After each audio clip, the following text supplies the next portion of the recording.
Uh-oh. Somebody's getting under the skin of a god. Here's your look at the Mcfarlane Toys DC Multiverse Shazam Fury of the Gods Shazam.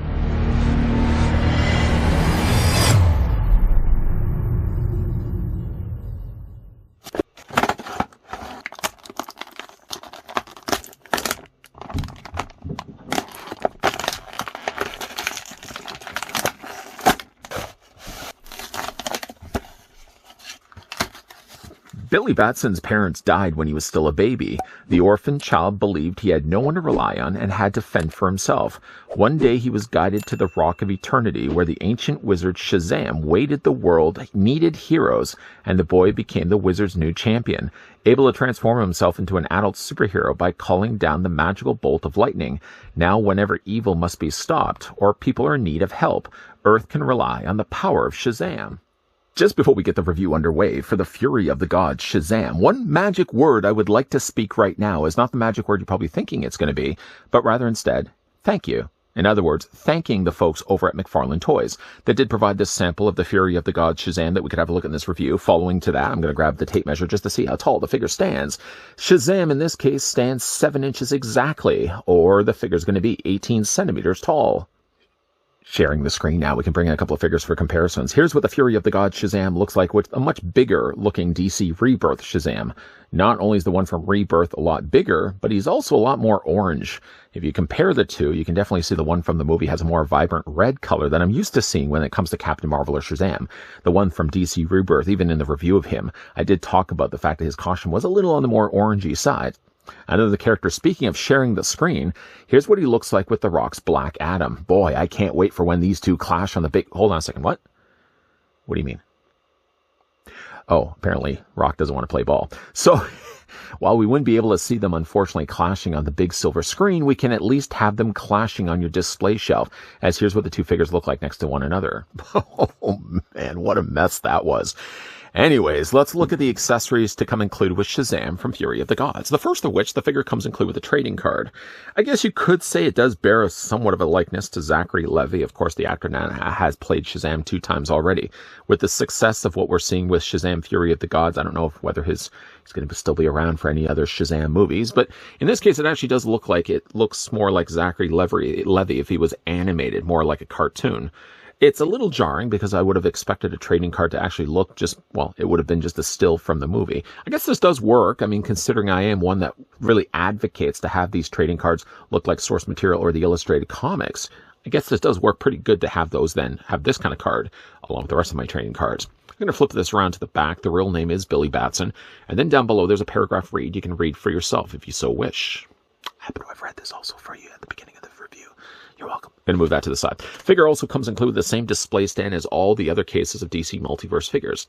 Short of the flight stands, which I guess you could say is an argument to this figure. This figure could have come also with a flight stand, but instead rather they did get him just a basic black stand. You got the DC logo down below there, one neighboring peg off to the corner, and of course that's going to plug into the underside of Shazam's feet. Going to move that to the side. The figure also comes included with swapped out hands. What's the interesting about the hands is that he has a gestured hand. Electricity summoning hand, you could say, for example, and he does have a closed fist. But then if you look at the figure stock out of the packaging, he has literally these hands flipped around the other side. So if you want to have dual closed fists, simply just pop this hand out, replace it with this hand. If you want dual magic hands, simply just pop this one out and put this one in instead. I kind of like these hands instead, but what I did, as I did in the beginning of the review, what I actually like to do is just have him pose with maybe just his arm bent to the side like this. A real heroic pose for Shazam. And then maybe the other arm like this extended up, and then having the electricity coming out from his fingertips to accomplish what I've just finished saying. The figure also comes included with these translucent blue electricity bolts. They are different from one another, so they're not exact carbon copies, made of a fairly soft plastic, and for all intents and purposes, they're supposed to fit around the figure's fingers. They're not the easiest to do, mind you, and I found with this one exactly, well actually this one is the better one to hold with this hand. I find if you twist it, and if you get this part right here to rest in between his two fingers, so you have 2 fingers on either side, it seems to be the easiest, although any little bit of banging will knock this clear out of his hands. But you sort of have to just balance this onto his hand. You could technically clip this also around his wrist, and then you could also just have this where it has his thumb sort of inside this looplet here. Is looplet a technical term? It probably is. I don't know. And you can also do it that way as well. Although it sort of looks like he's got his thumb basically just lodged inside of electricity, but at least this would survive the blizzard test. You could tip it upside down. So he comes included with those. Getting then a closer look here at Shazam. I gotta say, like, you know, whatever feelings you may have about Shazam, and even for the fact that we had Zachary Levy, I don't know if I would have even cast him really as Shazam. I think he was an okay Shazam, but I think I would have probably picked a different actor instead. I gotta say, like, the likeness-wise for this figure, it looks pretty much like him. The only thing I would say as a critique is, while this does bear a lot of resemblance to Levy, I think he's a little bit more blushing here in the face. It's almost like he's shy. He's red here around the cheeks, so it looks like his eyes are almost swollen. He's got a little bit of redness also above in his forehead as well. If not for that, I would say it's a pretty good-looking likeness to Zachary. Head sculpt, like I said, is really, really handled well. The paint that they've done also for the eyes, the areas of the pupils, even the eyebrows, very cleanly handled. I'm just not, again, sure why he's blushing so shy when he's in the face. It looks like, you know, somebody's been talking about him, and, you know, he's just sort of sulking in the corner. Head sculpt is also on the back of the head. You got some really nice sculpted hair there as well. Pretty short-looking hairs also, a very dark black. I think in real life, in fact, Zachary Levy is graying quite a lot. I think in still photos we've seen of him lately, he's got a lot of grays here on the side of his face. But it happens to all of us as we get a little bit older in age. One thing I really will say about the new Shazam costume, unlike the original Shazam, is that the Fury of the Gods, I think, had a better designed lightning bolt. I never really understood why they squared the bottom of the lightning bolt off. I think if you're going to be having a lightning bolt in the middle, you really want to contour it with an outside border that follows the same shape. It sort of followed it down this way, and then all of a sudden it just abruptly was flat at the bottom. This one from the Fury of the Gods not only has a more pointed bottom of the border, but it also is a smaller looking lightning bolt. It seems to be, I think, occupying a lot less space on his chest. One thing I really do like about his chest is that they've sculpted in some additional texturing like you would have had in the movie. So it's not a smooth suit, similar to maybe Henry Cavill's Superman. You can sort of see there's sort of almost a chainmail or meshing that they've sculpted into the plastic. In addition to that, he's also got this additional darker lines of red on the inside. It's only really in this section here, and it runs down only just a part section of his leg as well. But it does add just a little bit of necessary color. The gold, I think, is really nice on this figure. Not only in the belt, not only in the gauntlets, where actually it's shared the space with the silver, but again, like the gold that they've used here really does look nice here on the chest. The cape is pretty good too. The cape itself looks like it's probably been painted. It's very bright. Normal white plastic tends not to be as bright as this, so I wonder if they may have gone in and painted it. Unfortunately, though, probably one of the side effects, unfortunately, of having a white cape resting against red plastic, is you can see that there's a little bit of red stain that's remained on the inside of the cape. Now, honestly, if you're going to be looking at the cape from this standpoint, or even if you look at it from the inside, or look at it straight forward like this, you would never really know that there's a stain in there. It's only just because I lifted it up, and it's only just because I showed you. If not for that, you probably would be none the wiser. Yeah, again, like it's a bit of a shame that, again, like the stain's found its way on there, but again, I'm never going to be able to see it anyways. He's got some additional gold trim down at the bottom of the cape. You know, as a whole, like the cape does look pretty good on this one. I'm going to bring in the one right now from the DC Rebirth, and the one thing that the Rebirth did do differently is, first of all, he has a hood. And then he's sort of got a layered bit of cape. So like he's got a top part flap that kind of drapes over top of his existing cape. But if you look at the two capes, they are very different from one another. This one looks like it was molded in a white plastic, but this one I can't help but feel like it was painted in white. Probably was still a molded white plastic cape, but it looks like definitely that they may have gone and painted over top of it. It just looks a lot brighter than what I'm used to seeing with white plastic.